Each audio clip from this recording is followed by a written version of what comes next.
이 복된 시간에 주시는 하나님의 말씀은 스가랴 13장 1절부터 9절 말씀입니다.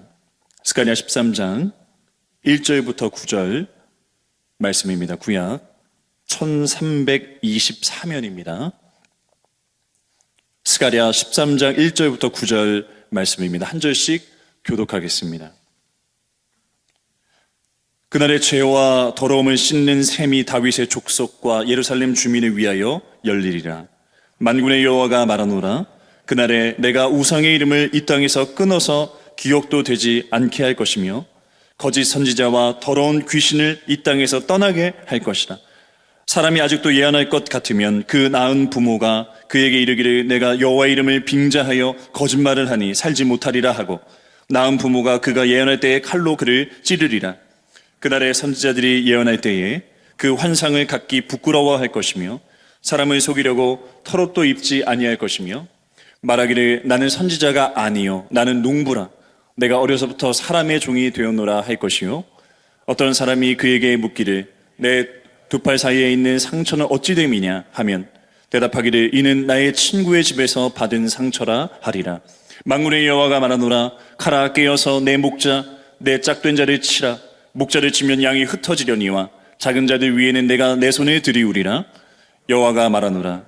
이 온 땅에서 3분의 2는 멸망하고 3분의 1은 거기 남으리. 다 같이 읽겠습니다.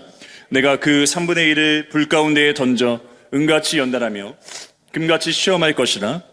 그들이 내 이름을 부르리니 내가 들을 것이며 나는 말하기를 이는 내 백성이라 할 것이요 그들은 말하기를 여호와는 내 하나님이시라 하리라. 아멘. 오늘 금요일 새벽 설교의 제목을 고난 속에 숨겨진 약속이라는 제목을 가지고 함께 은혜를 나눴으면 좋겠습니다. 오늘 7절 말씀 다시 한번 보시겠습니다. 만군의 여호와가 말하노라. 칼아 깨어서 내 목자 내 짝된 자를 치라. 목자를 치면 양이 흩어지려니와 작은 자들 위에는 내가 내 손을 들이우리라. 아멘.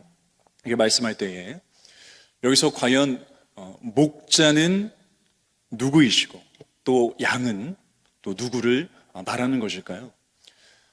특별히 시편 22편과 시편 23편을 묵상을 하면 물론 이제 구약에 또 목자와 양에 대해서 우리에게 말씀하는 그런 말씀들이 많습니다. 그렇지만 참 두드러지게 시편 22편의 말씀은 바로 예수님 시편입니다. 그래서 예수님께서 십자가에서 고난 받으실 것을 예표하는 그 말씀이 시편 22편이죠. 그러면서 연속적으로 시편 23편의 1절에서 여호와는 나의 목자시니 라고 말씀합니다. 그래서 여호와는 우리의 목자가 되시고 그리고 그 맥락 속에서 시편 22편이 바로 예수 시편, 예수님의 그 십자가 고난을 예표했던 그 시편이고 바로 예수님께서 우리의 목자가 되신다는 말씀입니다. 그래서 이 구약에서는 이렇게 다루고 있고 이제 신약으로 그 말씀을 옮겨오면은 요한복음 10장 4절의 말씀을 제가 읽어드리겠습니다. 양을 다 내놓은 후에 앞서가면 양들이 그의 음성을 아는 고로 따라오되.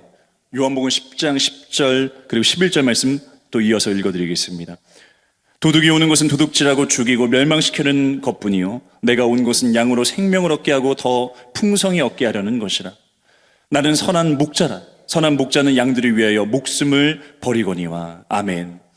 목자는 메시아를 가리키고 그리고 양은 바로 하나님의 백성, 주의 자녀들, 바로 우리를 가리킵니다. 근데 특별히 오늘 7절의 말씀을 아까 봉독하면서 같이 읽었고 또 이렇게 읽었는데요. 이 말씀이 이제 신약에서 성취가 되었을 때 여기서 양이 흩어지려니와 예수님의 제자들의 모습을 또 보여줍니다. 마가복음 14장 50절 말씀 제가 읽어드립니다. 제자들이 다 예수를 버리고 도망하니라. 요한복음 16장 32절의 말씀입니다. 보라 너희가 다 각각 제 곳으로 흩어지고 나를 혼자 둘 때가 오나니 벌써 왔도다. 그러나 내가 혼자 있는 것이 아니라 아버지께서 나와 함께 계시느니라. 아멘. 특별히 이 요한복음에서 다락방 강화에서도 한 번도 말씀하시지 않으셨던 말씀, 그리고 심지어 요한복음 13장에서 제자 중에 한 명이 예수님을 팔게 될 것이라는 것을 말씀하셨는데도 그때도 이렇게 각각 제자들이 다 흩어지게 될 것이다. 너희가 다 날 버리고 흩어지게 될 것이다 라는 것을 말씀 안 하셨는데 지금 폭탄 선언을 하고 계신 말씀입니다. 그러니까 32절의 말씀을 이 제자들이 들었을 때 굉장히 우왕좌왕했을 거예요. 믿기지 않았을 겁니다. 다 흩어진다고 말씀하셨을 때. 근데 우리가 잘 알듯이 예수님의 제자들은 다 예수님을 버리고 도망하였습니다. 그것이 제가 먼저 읽어드렸던 마가복음 14장 50절의 말씀에서 제자들이 다 예수를 버리고 도망하니라 이렇게 말씀을 하였습니다. 그런데 이런 맥락 속에서 요한복음 16장 33절 말씀에 보니까요, 예수님께서 이렇게 말씀하십니다. 이것은 너희에게 이르는 것은 너희로 내 안에서 평안을 누리게 하려 함이라. 세상에선 너희가 환난을 당하나 담대하라. 내가 세상을 이겼노라. 아멘. 결국 예수님께서 너희들이 나를 버리고 다 도망하게 될 것이다. 다 흩어지게 될 것이다. 너희가 이제 환난을 다 당하게 될 것이다 라고 말씀하시지만 그 환난을 당하는 것이, 너희가 흩어지는 것이 너희에게 더 큰 슬픔을 주기 위함이 아니다라는 것이, 너희에게 더 큰 그런 우울함과 더 큰 절망과 더 큰 낙심을 주기 위함이 아니라고 지금 말씀하고 평안을 준다고 말씀하고 계십니다. 왜 이렇게 흩어지고 그리고 너희가 흩어지면 환난을 당하지만 그러나 평안을 주신다고 말씀하실까요? 주님께서 승리하셨기 때문입니다. 여러분, 예수님의 그 제자들 이제 정신 차리고 이제 사도로서 그 예수님의 복음을 전하러 다닐 때 얼마나 핍박을 당했습니까? 얼마나 환난을 당했습니까? 그런데 주님께서 함께 하셨죠. 그리고 예수님께서 이제 이 땅 가운데 오셔서 공생의 사역의 그 사명을 감당해 나가실 때 얼마나 많은 환난을 당하셨고 얼마나 많은 핍박을 당하셨습니까? 그 절정이 예수님의 십자가를 통해서 그렇게 이루시지 않으셨습니까? 그런데 예수님께서는 승리하셨습니다. 그 모든 예수님께서 이 땅 가운데 오셔서 그 사명을 감당하심으로 예수님께서는 승리하셨습니다. 십자가를 지심으로 예수님께서는 승리하셨습니다. 그 사탄과 그리고 모든 이 세상을 이기신 그 예수님. 근데 그 예수님께서 흩어지고 양들이 흩어지고 환난을 당하고 고통을 당하지만 그러나 평안을 너희에게 주노라. 이렇게 우리에게 약속을 하셨습니다. 고난 속에 숨어진 최고의 약속을 주님께서 우리에게 하셨습니다. 이 약속을 오늘도 붙들고 기도하시는 저와 여러분 되시길 주님의 이름으로 축복합니다. 이어서 스가랴 13장 8절과 9절 말씀 우리 다 같이 한 목소리로 또 읽겠습니다. 여호와가 말하노라. 이 온 땅에서 3분의 2는 멸망하고 3분의 1은 거기 남으리니 내가 그 3분의 1을 불 가운데에 던져 은같이 연단하며 금같이 시험할 것이라. 그들이 내 이름을 부르리니 내가 들을 것이며 나는 말하기를 이는 내 백성이라 할 것이요 그들은 말하기를 여호와는 내 하나님이시라 하리라. 아멘. 근데 이 8절과 9절은 좀 살벌하게 그렇게 느껴지는 말씀입니다. 1절부터 6절의 말씀에서 그 백성들이 거룩하게 하시고 순결하게 하시는 정화운동을 주님께서 일으키시거든요. 이 땅 가운데 우상들을 다 제거할 것이다. 거짓 선지자들을 다 제거할 것이다. 악한 영들을 다 제거할 것이다. 이렇게 정화운동을 말씀하셨는데 오늘 8절과 9절에서는 목자에 이렇게 우리가 주목하게 하고 그리고 또 우리에게 주목하게 하는 것은 환난에 이렇게 주목하게 초점을 맞추도록 그렇게 말씀하고 계십니다. 양들에게 임하는 정도가 굉장히 심해 보입니다. 8절과 이 9절 말씀에서 3분의 1은 멸망하고 3분의 1은 남게 될 것이다. 근데 3분의 1마저 연단을 당하게 될 것이다. 마치 9절에 보니까 불 가운데서 던져져 은같이 연단하고 금같이 이렇게 시험할 것이다. 이렇게 말씀합니다. 네, 여러분, 용광로가 있잖아요. 용광로를 통해서 이제 철을 얻게 되는데 용광로 위에는 철광석 그리고 코크스, 석회석 이렇게 넣게 되고 그리고 그 아래에서는 한 500도에서 800도까지 이제 고온의 그 공기를 주입하게 됩니다. 그러면 가운데서 이제 화학작용들이 일어나죠. 뜨거워지는데 그것이 1500도까지 이렇게 뜨거워지게 되는 것이죠. 근데 그렇게 뜨거워졌을 때 결국 얻게 되는 것은 철을 얻게 됩니다. 순수한 철을 얻게 되는 것이죠. 하나님께서는 왜 목자를 치셨어야만 될까요? 오늘 7절의 말씀처럼. 근데 이 치시다를 제가 히브리어 원어로 보니까 죽이다라는 뜻도 있습니다. 목자를 왜 치셔야만 되셨을까요? 왜 죽이셔야만 되셨을까요? 신약의 성도인 우리는 잘 알고 있습니다. 양떼인 우리, 갈 길 몰라 헤매지만 예수님을 믿는 그 믿음을 통해서 양들에게 구원을 베푸시는, 구원 백성 삼으시는 그 주님, 우리는 알고 믿고 있습니다. 그리고 양떼인 우리가 주님이 아니면 살 수 없다고 고백하는 구원 백성으로 살아갈 수 있는 은혜를 우리에게 베풀어 주셨습니다. 목자를 치시고 양떼는 이렇게 양떼는 이렇게 고통을 당하게 됩니다. 하지만 이 연단, 이 고난, 이 환난은 바로 주님께서 우리의 백성이 되신다는 증거입니다. 그리고 승리하신 주님께서 결국 우리에게 평안을 주신다고 오늘 우리에게 약속을 하고 계십니다. 이런 최고의 약속 때문에, 고난 속에 숨겨진 그 놀라운 약속 때문에 오늘 우리가 살아가고 주님 앞에 기도로, 이렇게 엎드림으로 놀라운 은혜를 체험하고 또 더 나은 은혜를 받고 살아가는 그런 은총의 사람들이 되는 것입니다.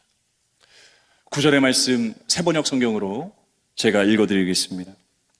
그들은 내 이름을 부르고 나는 그들에게 응답할 것이다. 나는 그들을 내 백성이라고 부르고 그들은 나주를 우리 하나님이라고 부를 것이다. 우리가 연나줄기 부르실 때 우리 하나님께서 내 백성이라고 이렇게 응답하십니다. 이것이 최고의 약속 아니겠습니까? 이것이 우리가 세상을 살아가면서 오늘은 많은 대화를 하게 되고 많은 것들을 보게 될 텐데 그것이 다 얼마나 큰 가치가 있겠습니까? 이것이 우리를 앞으로 나아가게 하는 최고의 가치, 최고의 응답, 최고의 약속 아니겠습니까? 회사에서는 우리가 성경적 가치를 지니고 살아가고 그리고 성경적인 가치로 나아갈 때 그것이 부딪힌다고 또 그렇게 얘기를 듣기도 합니다. 성경을 읽고 기도하는 모습을 보면서 구식이다, 광신자다 이런 얘기를 듣게 합니다. 회사의 가치보다 내 신앙적 가치를 더 귀하게 여기는 것처럼 보일 때, 그때 가치 충돌이 일어나는 것처럼 보일 때 그때 우리가 소외감을 느끼고 고립됨을 느낄 때도 있습니다. 또 세상의 접대 문화나 그런 문화 속에 우리가 휩쓸리지 아니하고 우리의 신앙의 기계와 절개를 지키며 빛과 소금된 모습으로 살아가려고 부단히 노력할 때 그때 팀워크를 해친다라고 그렇게 이야기를 들을 수도 있습니다. 가정에서는 어떻습니까? 우리가 주님 앞에 작정하고 또 선교 헌금을 하고 또 주님 앞에 우리가 드릴 때에 그것이 이제 그만 좀 해라는 소리를 들을 수도 있고 그리고 여러 가지 이해 충돌이 생길 수도 있죠. 그리고 우리가 예수님을 믿는 것이 주님 앞에 합당한 모습이고 그리고 더 주님 앞에 신실함과 열정으로 나가야 되는데 근데 교회에서 산다는 둥 예수님 믿고 변했다는 둥 이런 것으로 우리를 힘들게 할 때가 있습니다.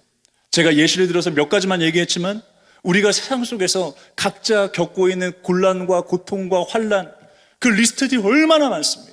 지금 그 수첩을 가지고 주님 앞에 펼쳐놓고 주여 응답하여 주시옵소서 주님 앞에 나와 지금 부르짖고 간구하기 위해서 나오시지 않으셨습니까? 그런데 오늘 이 말씀에서 주님께서 최고의 약속을 하고 계십니다. 환난을 당하지만 연단을 당하나 너희는 내 백성이다. 그리고 너희의 하나님은 바로 나다. 주님께서 말씀하십니다. 너희가 환난을 당하나 담대하라. 평안을 너희에게 주노라. 내가 세상을 이겼기 때문이다. 약속하고 계십니다. 오늘 이 약속의 말씀 붙들고 흔들리지 아니하고 주님 앞에 기도하시는 저와 여러분 되시기를 주님의 이름으로 축복합니다. 기도하겠습니다. 하나님 아버지, 오늘 말씀을 통해서 우리가 연약한 양이지만 주님께서 우리 하나님 되시고 우리를 내 백성이다 말씀하시오니 감사함과 담대함과 용기와 고난 속에 숨겨진 최고의 약속 붙들고 나아갈 수 있도록 주장해 주시옵소서. 우리의 길이요 진리요 생명 되신 예수님 이름으로 기도드립니다. 아멘.